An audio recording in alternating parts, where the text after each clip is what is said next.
third-person style, simple English, strong hook, and tension. The galaxy was quiet the day the Empire decided to investigate the humans. No one expected danger. No one expected fear. After all, humans lived on a small blue planet, far from the center of power, to the great alien empires.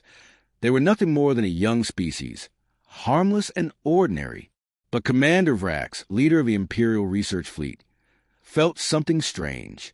It was a feeling he could not explain, an uneasiness in his chest every time he looked at the reports from Earth. Numbers did not match. Energy readings were wrong. Military strength was unclear. Human technological progress was rising too fast. So, the Empire sent their most advanced investigation ship, the Obsidian Crown, to begin a deep scan of humanity. As the ship arrived near Earth's orbit, Vrax stood inside the dark command chamber. Blue holograms floated in the air, showing Earth spinning slowly.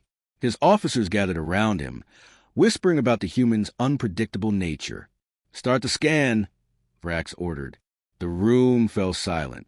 Bright beams of light fired from the ship, scanning the planet's atmosphere, oceans, cities, and hidden underground structures. At first, everything looked normal, but after a few seconds, the screens began to flicker. Data streams broke apart. Warning signs flashed red. "Commander, something is blocking us," an officer said, voice shaking. "Blocking us?" Humans do not have that capability. But the readings became worse.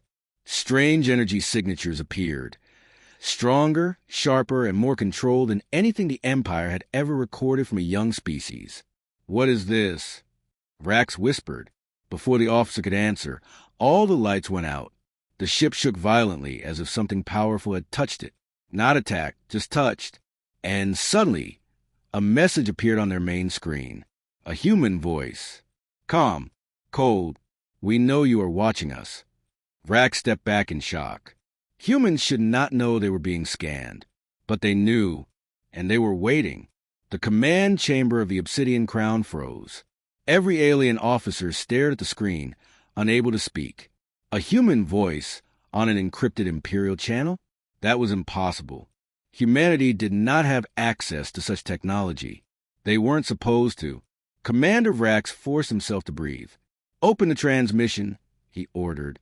The screen brightened. A single human figure appeared, blurred, face hidden, only the outline visible. No background, no sound, no signal origin. Just a voice carried through a channel even the Empire couldn't trace. "You should not have come here, Commander." The officers looked at Vrax with fear. How did this human know his rank? "We mean no harm," Vrax replied, keeping his voice steady. "We are simply conducting research." There was a long silence, too long. Then the human answered. "Research becomes a threat when you look too deeply." The ship trembled as if space itself pushed against it. Alien technicians rushed to their stations. "Commander, the scan is being reversed." "What do you mean reversed?" Vrax barked. "Sir, they are scanning us now." A cold wave of fear moved through the room. The Empire had scanned thousands of planets, thousands of species, but no species had ever turned a scan back on them. Data poured into their systems, energy readings, internal blueprints, crew details. Humans were reading everything inside the ship. "Shut it down," Vrax shouted. "We can't. They've bypassed every firewall." And then the human voice returned. "You want to know who we are. Now you will." Suddenly, screens across the ship lit up with images. Massive human factories, underground bunkers, war simulations, impossible technologies the Empire never knew existed. But one image repeated more than the rest. A giant human fleet hidden behind a black nebula.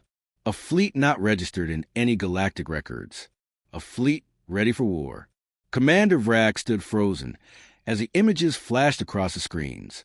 Human ships, hundreds of them, hidden behind a dark nebula that scanners could not penetrate. The ships were unlike anything the Empire had cataloged. Sleek, black, silent, and powerful. Too powerful, one officer whispered. "Sir, these ships are not normal designs. They look invisible." Another added, "Some of them have no engine signatures. How are they moving?" No one had answers. The human voice continued, steady and emotionless. You believe we were behind you. You never asked what we were building ahead of you. Vrax felt the back of his neck tighten. He had spent years studying young species, but humans were different. They advanced fast, too fast. They hid too well. And now, they revealed only a small part of their strength. We need to leave, Vrax said quietly. This is beyond our authority. But before he could give the evacuation command, all screens turned black again. A new image appeared, this time a massive silhouette, a single warship, larger than anything the Empire had ever built. Commander, an officer whispered, this ship is bigger than our flagship. The human voice returned. This is only one vessel, the first of many. Suddenly, the obsidian crown shuddered violently, not from an attack. No weapon had been fired, but from a gravitational wave passing through it. A pulse. A warning. What was that? Vrax shouted. Sir, the humans just opened a slip gate, a technician replied. A slip gate? Here? They should know how. The officer stopped mid-sentence, because from the slip gate, a shadow began to emerge. Sharp edges, dark armor, lights like burning stars. The first human dreadnought. And it was moving toward them. Slow, silent, certain. The Empire's crew watched in terror, realizing they were the ones being studied now. The human dreadnought drifted out of the slipgate like a living shadow. No sound, no engine flare, no visible weapons. Yet the presence of the ship was enough to make every alien on the obsidian crown step back in fear. It was enormous, so large that its outline swallowed half their viewing screen. Commander Vrax tightened his grip on the command rail. His voice dropped to a whisper. How do humans build something like this? The dreadnought surface pulsed with faint blue lines, like veins carrying energy. Its hull was smooth, too smooth. No joints, no plates, no weaknesses. It looked grown, not constructed. Commander, an officer said, trembling, our scanners can't read it. They just fail. Fail how? They don't detect anything. It's like scanning a void. Vrax swallowed hard. A ship that size should have produced massive power signatures. But this one was silent, absorbing every signal thrown at it. The human voice returned, calm as ever. You seek to measure us, but you cannot measure what you do not understand. Lights flickered across the obsidian crown. Gravity fluctuated. Instruments reset. The dreadnought was not attacking. It was simply existing, and that alone disrupted their systems. Then something terrifying happened. The dreadnought began to rotate, revealing symbols along its side. Human symbols. Numbers.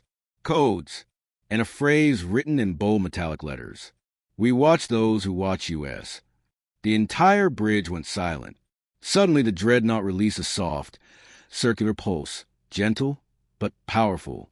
The pulse passed through the obsidian crown like wind passing through paper. No damage, but every crew member felt it inside their bones. Commander, it scanned us, an officer said, horrified. And then a new voice appeared, different from before. Human, firm, unfiltered. Commander Vrax, you have seen enough. Turn back, or witness what comes next. Commander Vrax felt his chest tighten. The new human voice was stronger. No blur, no distortion. It sounded like someone standing right beside him. The bridge officers exchanged terrified glances. How were humans communicating so clearly across an encrypted, shielded channel? Identify the source, Vrax ordered. We can't, Commander, the technician whispered. The signal is coming from inside the ship. A cold silence filled the room. Before anyone could react, every display screen lit up again. This time, the humans didn't show ships or weapons. They showed something far worse. Preparation. Human factories operating with perfect precision. Rows of autonomous war machines. Training centers where soldiers moved faster than most alien species could react. Orbital platforms constructing even larger dreadnoughts. The Empire always believed humans were behind in technology. But what the screen showed was decades, maybe centuries, ahead of anything the Empire had predicted. Commander, An officer said in a thin voice, "This is impossible. Our galaxy models never predicted this level of advancement." "That," the human voice replied, "is because you were never supposed to know." The dreadnought outside slowly repositioned itself, blocking out a field of stars. Its sheer size made the obsidian crown look like a toy. "We do not seek war," the human voice continued. "But if an empire investigates us as if we are prey, then we must show them what we truly are." A deep, resonating pulse spread from the dreadnought. Not an attack, more like a warning heartbeat. The obsidian crown shook, its lights flickering again. "Commander, our systems, they're being overwritten," a technician shouted. "What? By the humans?" "No, by their AI." Lines of code raced across the displays. Human programming, human encryption, human control. The obsidian crown was no longer the Empire's ship. It now belonged to the humans. And then the voice spoke one final sentence. "The Empire must decide, respect us or fear what follows." The bridge of the obsidian crown was silent. Not a single officer dared to move. Human code continued flowing across every screen, rewriting systems the Empire believed were unbreakable. Commander Vrax steadied himself. "Why are you doing this?" he asked, voice low. "If humans are this powerful, why reveal it?" The human voice answered without hesitation. "Because ignorance is dangerous. And your Empire was about to make a mistake it could never undo." A new image replaced code, an ancient star map. But it wasn't created by the Empire. It was older, much older. Lines connected distant galaxies. Names of civilizations long gone were marked in faded symbols. "Humans were not the first," the voice continued, "and we learned from those who came before us." The bridge crew stared as the map zoomed out again, revealing something terrifying. Human expansion, silent colonies, hidden technologies, a network spreading far beyond the Empire's borders. "You thought we were confined to one small world," the voice said, "but humanity has always moved quietly, preparing, observing, adapting." Vrax finally understood the truth. Humans didn't rise in secret because they feared the Empire. They rose because they had already seen what empires could become. Suddenly, the dreadnought outside powered up, not weapons, but its main engines. Light spread beneath its hull in bright blue waves. The slipgate reopened behind it, swirling like a silent storm. "Commander Vrax," the human voice said calmly, "we return control of your ship. Leave now. Share what you have seen. Tell your leaders the galaxy is changing." And then, with a low, thunderous vibration, the dreadnought turned away. It glided back into the slipgate, vanishing in a burst of blue light. The obsidian crown systems rebooted. Control returned to the crew. Vrax stood in shock, realizing the terrible, beautiful truth. The Empire never investigated the humans. The humans allowed themselves to be seen. And the galaxy would never be the same again.